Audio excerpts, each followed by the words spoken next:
What if I told you that most people are slowly killing their aloe vera plant without even knowing it? And yet, aloe vera is supposed to be one of the easiest houseplants in the world. So why do so many people end up with mushy stems, brown tips, or plants that just refuse to grow? I'll tell you why. Because somewhere along the way, we were told that aloe vera thrives on neglect. And that's only half true. Yes, aloe is forgiving, but it still needs, specific needs. And when those needs aren't met, even the toughest plant will struggle. Well, today on Seniors Living Garden, we're fixing that once and for all. Because in this video, I'm giving you 8 essential aloe vera care tips that every gardener, senior, beginner, or expert, absolutely needs to know. Tip number 7, that's the one almost everyone gets wrong, and it can make or break your plant. So grab a cup of tea, make yourself comfortable, and let's grow something beautiful together. Aloe vera is more than just a plant.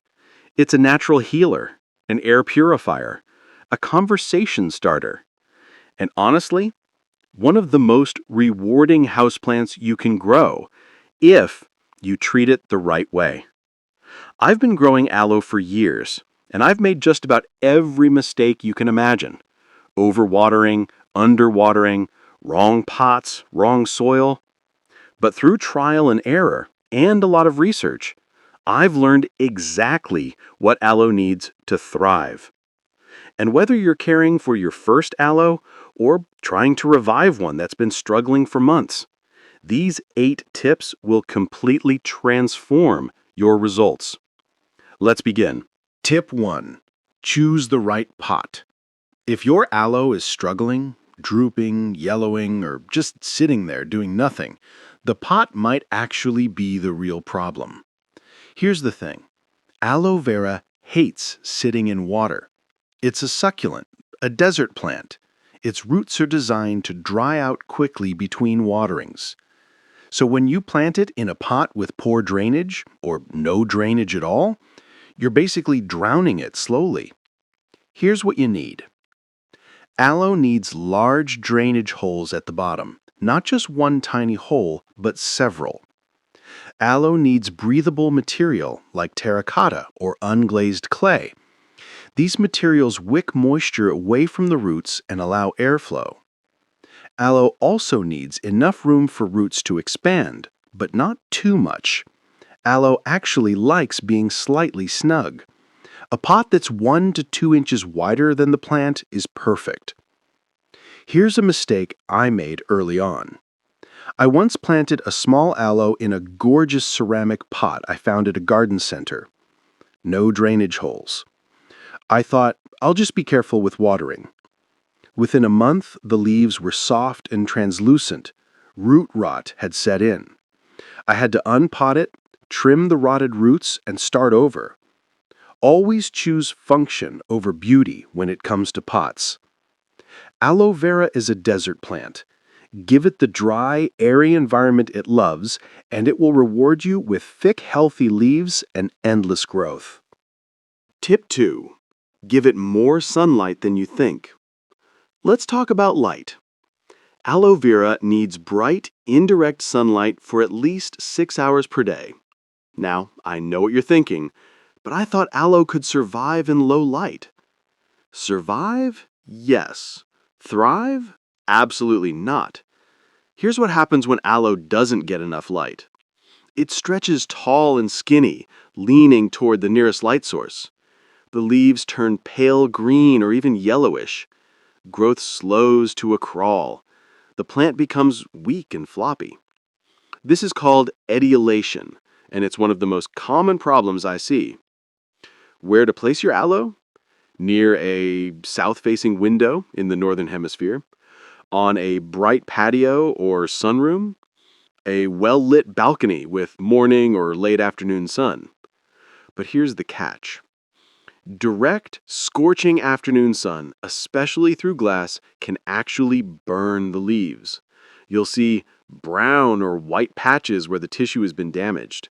So if you're placing aloe in a window that gets intense midday sun, consider using a sheer curtain to diffuse the light.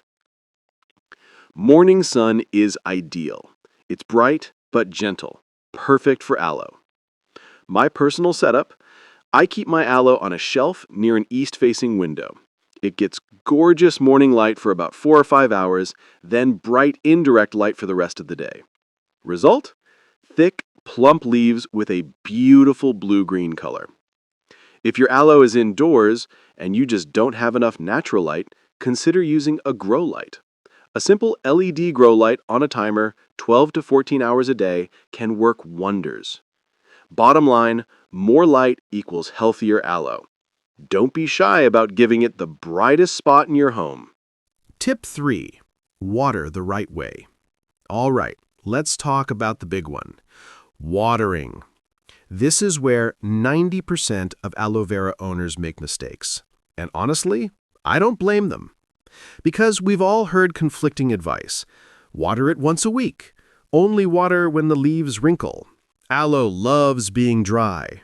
Don't let it get too dry. So which is it? Here's the truth. Water deeply, but rarely. Let me explain what that means. When you water aloe, you want to water it thoroughly until water runs out of the drainage holes. This ensures the entire root system gets hydrated. But then, and this is critical, you wait. You wait until the soil is completely dry before watering again. Not just dry on top, dry all the way through. Stick your finger 2 to 3 inches into the soil, and if it feels even slightly damp, wait a few more days. For most indoor environments, this means watering every 2 to 3 weeks. In summer or dry climates, maybe every 10 to 14 days. In winter, you might go 4 to 6 weeks between waterings. Here's what happens when you overwater. Leaves become soft, mushy, and translucent. The base of the plant turns brown or black. A foul smell develops. That's root rot. Leaves start falling off at the slightest touch. I've lost count of how many people have told me, "My aloe just died for no reason." And when I ask about watering, it's always the same story. They were watering every week just to be safe. Here's what happens when you underwater. Leaves become thin, wrinkled, and curled inward. The tips turn brown and crispy. The plant feels lightweight when you lift the pot. The good news? Underwatering is much easier to fix than overwatering. Just give it a good drink, and within a few days, the leaves will plump back up. One more critical point. Never leave your aloe sitting in a saucer of water. Even if you water correctly, if the roots are sitting in stagnant water, they'll rot. After watering, let the pot drain completely. Dump out any excess water in the saucer. My watering routine? I water my aloe in the sink. I let the water run through until it drains completely. Then I leave it in the sink for 10 to 15 minutes. Only then do I put it back on the shelf. Simple, effective, and my aloe has never been happier. Remember, when in doubt, wait another few days. Aloe is incredibly drought tolerant. It will forgive you for underwatering far more easily than it will for overwatering. Tip 4. Choose the right soil. Let's talk about soil. Because here's the thing. Regular potting soil is too heavy for aloe vera. Standard potting soil is designed to retain moisture, which is great for ferns and tropical plants. But for succulents, like aloe, it's a disaster waiting to happen. What you need is fast-draining soil. Here are your best options. A. Cactus or succulent mix. You can buy this pre-made at any garden center. It's specifically formulated to drain quickly. Or B. A DIY mix.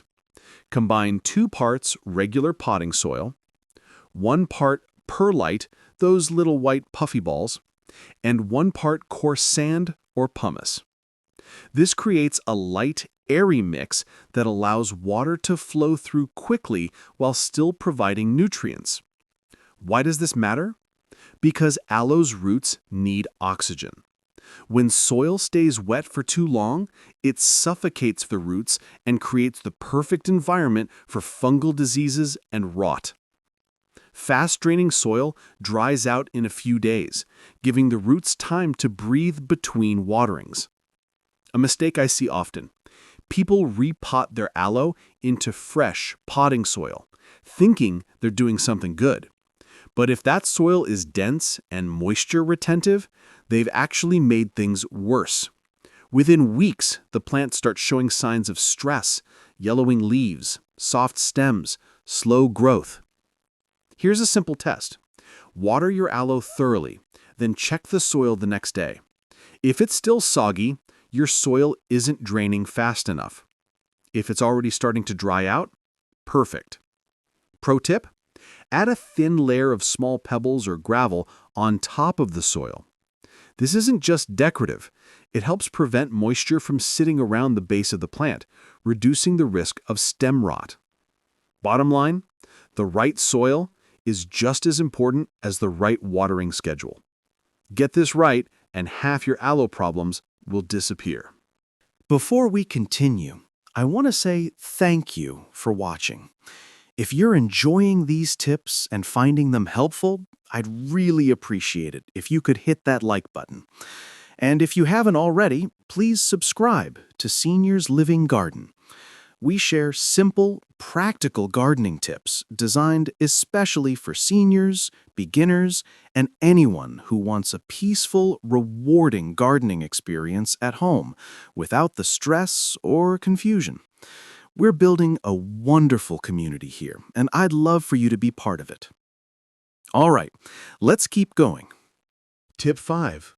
Let it rest during winter. Here's something most people don't realize. Aloe vera goes into a light dormancy during winter. It doesn't completely stop growing, but it definitely slows down. And if you keep treating it the same way you do in spring and summer, you're setting yourself up for problems. Here's what happens during winter. Growth slows significantly. The plant drinks much less water, and it becomes more sensitive to cold and temperature changes. So during the colder months, you need to adjust your care routine. Here's what to do. Cut watering in half, or even more. If you were watering every 2 weeks in summer, switch to every 4 to 6 weeks in winter. The cooler temperatures and lower light levels mean the soil takes much longer to dry out. Overwatering during winter is one of the fastest ways to kill an aloe plant. Keep it away from drafts and heaters. Aloe doesn't like sudden temperature changes. A cold draft from a window can shock the plant and cause browning. Direct heat from a radiator or heater can dry it out too quickly and stress the leaves. Find a stable spot, somewhere with consistent temperatures between 18 and 24 degrees Celsius, 65 to 75 degrees Fahrenheit. Don't repot or fertilize. Winter is not the time to mess with your aloe. Repotting stresses the plant, and it won't have the energy to recover quickly. Fertilizing encourages growth, but the plant isn't in growth mode, so the nutrients just sit in the soil and can cause salt buildup. Save those tasks for spring. Here's what I do with my aloe in winter. I move it slightly back from the window to avoid cold drafts. I check the soil every 3 to 4 weeks, and I only water if it's bone dry. And mostly, I just leave it alone. And you know what happens when spring arrives? Explosive growth. The plant has rested, conserved its energy, and is ready to put out new leaves and pups like crazy.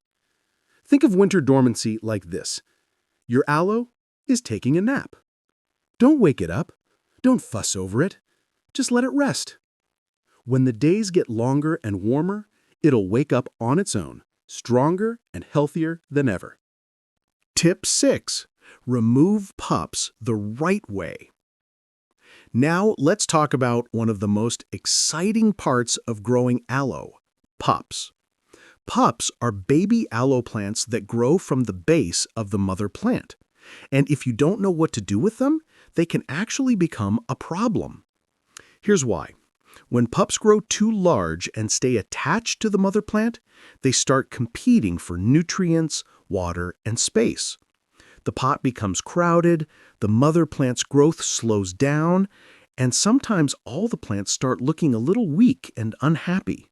So, the solution? Separate the pups and give them their own homes. Here's how to do it safely. Step 1. Remove the entire plant from the pot. Gently tip the pot on its side and slide the plant out. If it's stuck, tap the sides of the pot or run a knife around the edge. Step 2. Brush away the soil. Use your hands or a soft brush to remove soil from around the roots. This will help you see where the pups are attached. Step 3. Identify pups with their own roots. Look for pups that are at least 2 to 3 inches tall and have their own root system. If a pup doesn't have roots yet, leave it attached for now. It's not ready to survive on its own. Step 4. Gently separate the pups. If the pup has roots, you can carefully pull it away from the mother plant. Sometimes they separate easily. Other times you might need to use a clean, sharp knife to cut through the connecting tissue. Step 5. Let the wounds dry. This is critical. After separation, both the mother plant and the pups should sit out in a shaded spot for 2 to 5 days. This allows the cut areas to callus over, which prevents rot when you replant them. Step 6. Replant in dry soil. Use fresh cactus succulent mix. Plant the mother and the pups in their own pots. Do not water immediately. Wait another 3 to 5 days before giving them their first drink. I know it feels wrong to plant something and not water it, but trust me, this is how succulents work. The roots need time to settle and heal. Watering too soon invites rot. What to do with all those pups? Well, now you have free aloe plants. You can keep them for yourself, give them as gifts to friends and family, trade them with other plant lovers, donate them to a local school or community garden. I've given away dozens of aloe pups over the years, and people are always thrilled. One more tip: if you don't want to deal with pups at all, you can remove them when they're tiny, just a few inches tall. This keeps your mother plant focused and strong. But personally, I love propagating pups. It's one of the joys of growing aloe. Tip 7. Temperature and airflow matter. All right, here it is. Tip number 7. This is the one almost everyone overlooks. And honestly, it's the difference between an aloe that just survives and one that truly thrives. Let's talk about temperature and airflow. Aloe vera loves temperatures between 18 and 27 degrees Celsius, or 65 to 80 degrees Fahrenheit. Gentle, natural airflow. It's happiest in conditions that mimic its native environment: warm, dry, with a light breeze. But here's what it hates: cold drafts from windows, doors, or air conditioning vents. Direct heat from radiators, heaters, or heating vents. Stagnant air, like a closed room with no circulation. Sudden temperature changes, moving from a warm room to a cold one, or vice versa. Here's what happens when temperature and airflow are wrong. Too cold. Leaves turn brown, mushy, or translucent. The plant goes into shock. In extreme cases, it can die. Aloe is not frost tolerant. If temperatures drop below 10 degrees Celsius or 50 degrees Fahrenheit, it's in danger. Too hot. Leaves dry out and turn brown at the tips. The plant becomes stressed and stops growing. No airflow. The soil stays damp longer. Fungal issues develop. Pests like mealybugs and spider mites move in. Let me share a personal example. A few years ago, I had an aloe on a shelf right next to a heating vent. I didn't think much of it at first, but after a few weeks, I noticed the leaves were shriveling and turning brown, even though I was watering it regularly. It took me a while to figure out. The constant blast of hot, dry air was sucking all the moisture out of the plant. I moved it across the room, and within a month, it bounced back completely. So, here's what you should do. Keep your aloe in a room with stable temperatures.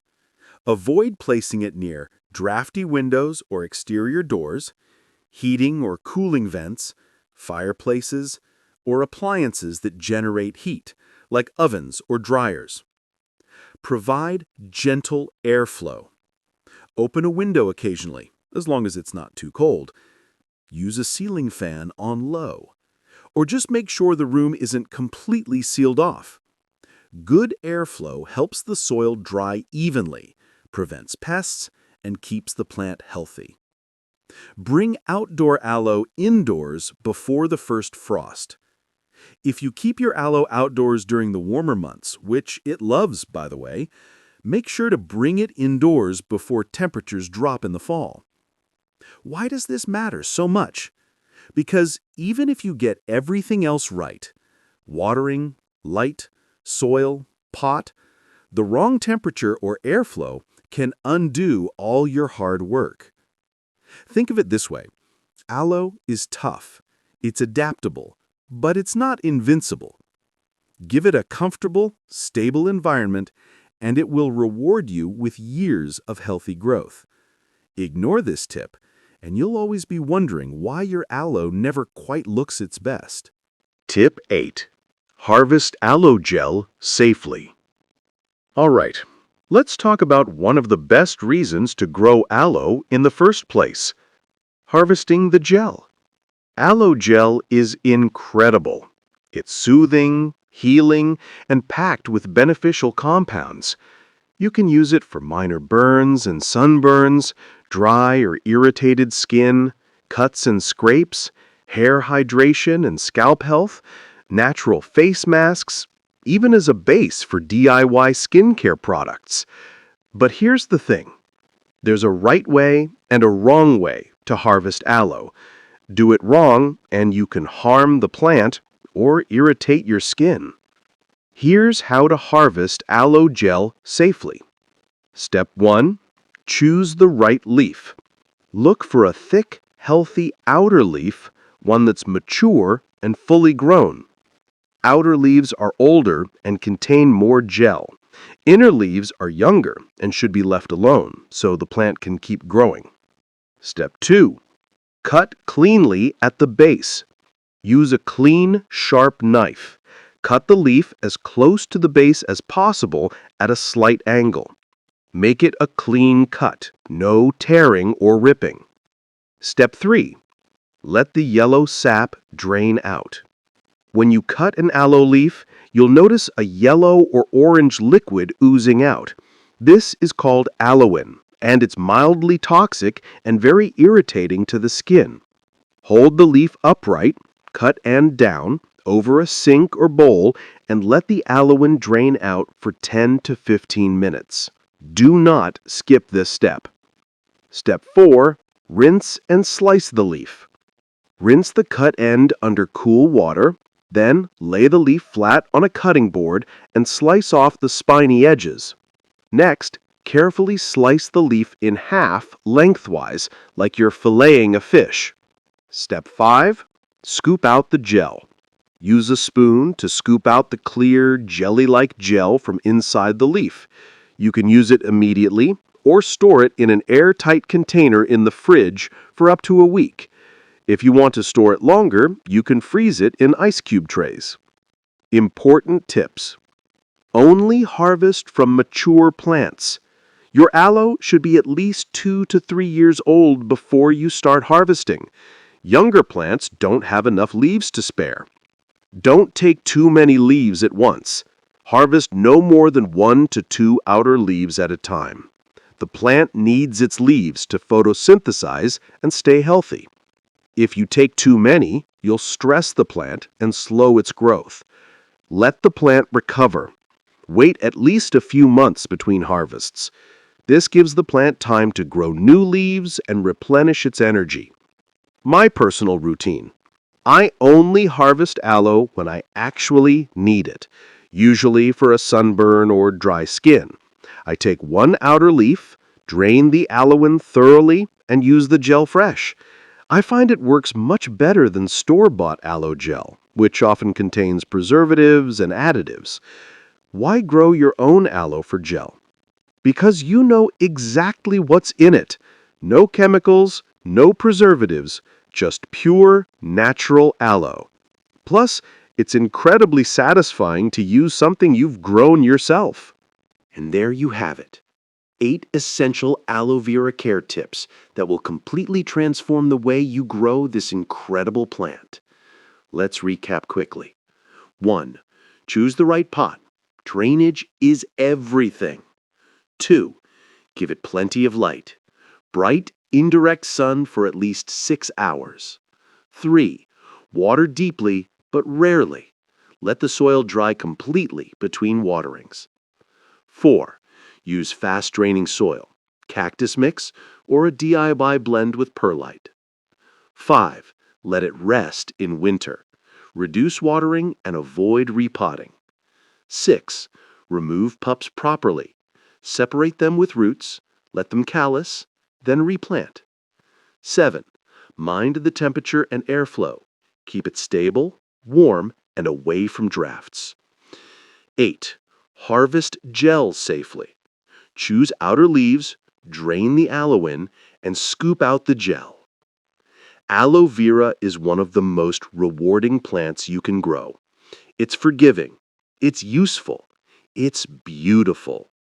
And when you give it the care it needs, not too much, not too little, but just right, it will reward you with thick, vibrant leaves, adorable pups, and healing gel for years to come. Whether you're a senior gardener looking for a low-maintenance companion or a beginner just starting your plant journey, aloe vera is the perfect place to start. If you found this video helpful, please give it a thumbs up. It really helps us reach more people who are looking for simple, trustworthy gardening advice. And if you haven't already, subscribe to Seniors Living Garden. We're here to make gardening easy, enjoyable, and accessible, no matter your age or experience level. Hit that notification bell so you never miss a new video. Thank you so much for spending this time with me today. I truly appreciate each and every one of you. Now, go check on your aloe, give it a little love, and watch it thrive. Happy growing, my friends. Until next time, take care and keep growing.